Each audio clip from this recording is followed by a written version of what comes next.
Perusahaan yang hebat dan bertahan lama bukan karena beruntung, tapi karena pilihan yang mereka ambil dalam menjalankan bisnisnya. Halo semuanya, nama saya Michael. Selamat datang di channel saya, Sikutu Buku. Kali ini saya akan bahas buku Great by Choice karya Jim Collins. Sebelum kita mulai, buat kalian yang mau support channel ini agar terus berkarya, caranya gampang banget. Kalian cukup klik subscribe dan nyalakan loncengnya. Dukungan kalian membantu banget supaya kita bisa rutin posting dan bersama-sama belajar di channel ini. Buku ini membahas bagaimana sebuah perusahaan bisa menjadi hebat karena pilihan yang mereka ambil. Dalam perjalanannya, pasti setiap perusahaan mengalami turbulensi dan disrupsi. Ketidakpastian merupakan hal yang tidak bisa dihindarkan dalam sebuah bisnis. Jim dan timnya menyeleksi 20.400 perusahaan dan akhirnya mendapatkan 7 perusahaan.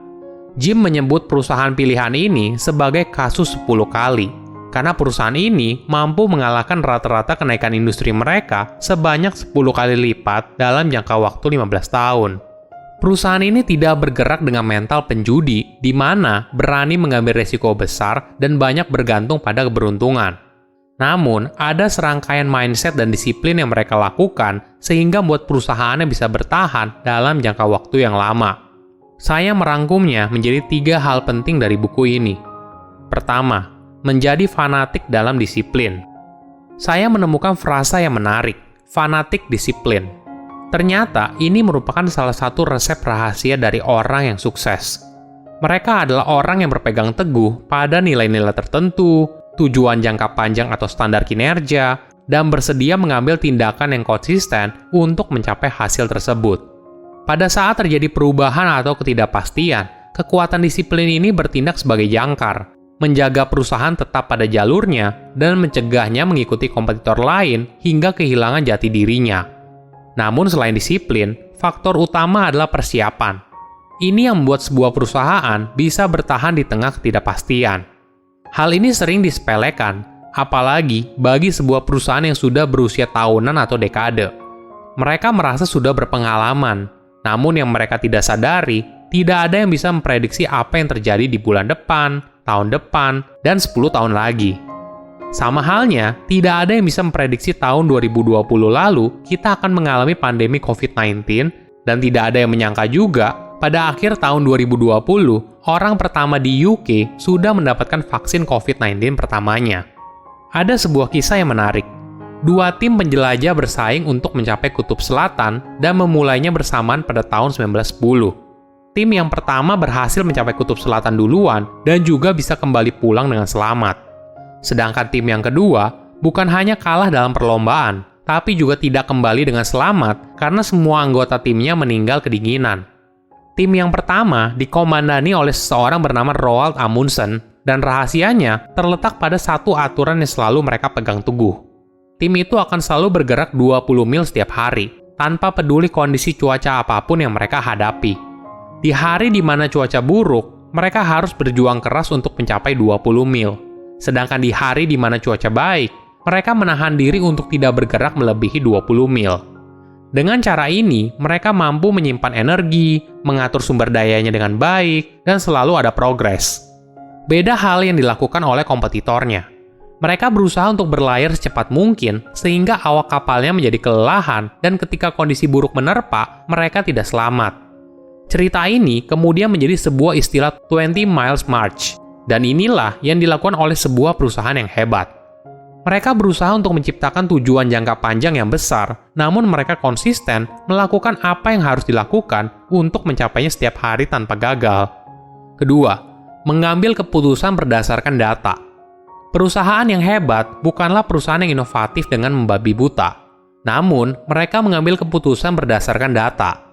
Konsistensi mereka dalam meluncurkan produk yang inovatif bukan berasal dari intuisi, tapi didukung dari data yang membuktikan kalau produk tersebut punya potensi untuk sukses. Jim memberikan analogi yang menarik soal peluru dan bola meriam. Coba bayangkan sebuah kapal kecil berusaha untuk melawan kapal besar. Di cerita pertama, kapal kecil itu hanya punya senjata 1 bola meriam yang besar. Jika tembakannya meleset, maka habislah sudah. Tapi bagaimana bila yang terjadi sebaliknya?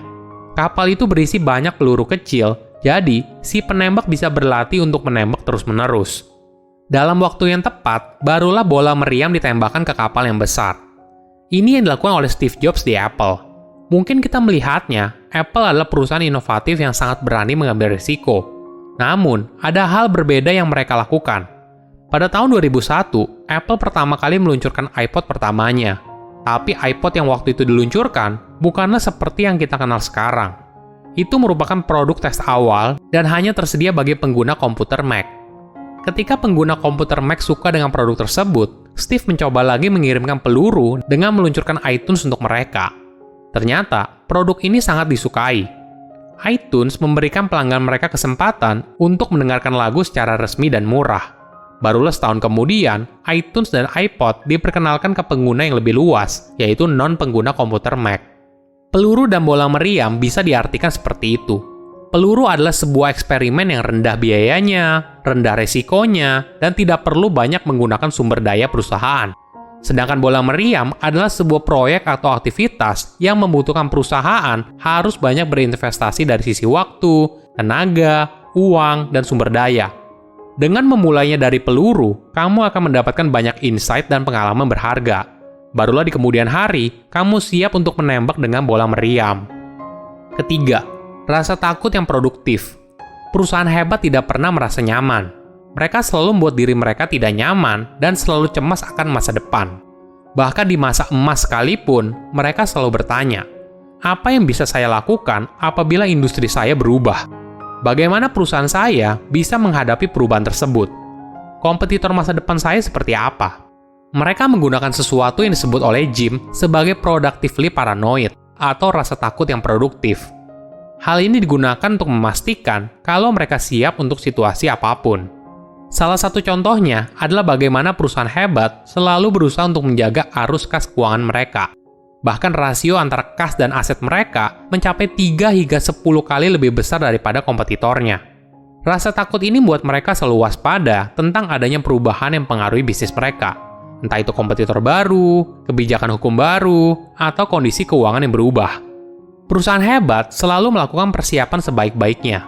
Contohnya begini, pada tahun 2001, semua industri penerbangan di Amerika Serikat mengalami dampak yang besar atas peristiwa 9/11. Banyak perusahaan penerbangan terpaksa harus menutup bisnisnya. Namun Southwest Airlines berhasil bertahan dalam krisis tersebut dan bahkan mencetak keuntungan.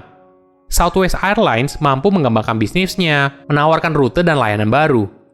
Walaupun Southwest Airlines pasti tidak akan bisa mengira akan adanya tragedi 9/11, namun persiapan keuangan mereka membuatnya mampu bertahan dalam kondisi yang berat dan pemahaman mereka tentang pasar membuat mereka bisa melihat peluang baru di tengah krisis. Disiplin akan memberikanmu hasil, data akan memberikanmu kepercayaan, dan rasa takut akan memberikanmu kewaspadaan. Silahkan komen di kolom komentar pelajaran apa yang kalian dapat ketika baca buku ini. Selain itu, komen juga mau buku apa lagi yang saya review di video berikutnya. Saya undur diri, jangan lupa subscribe channel YouTube Sikutu Buku. Bye-bye!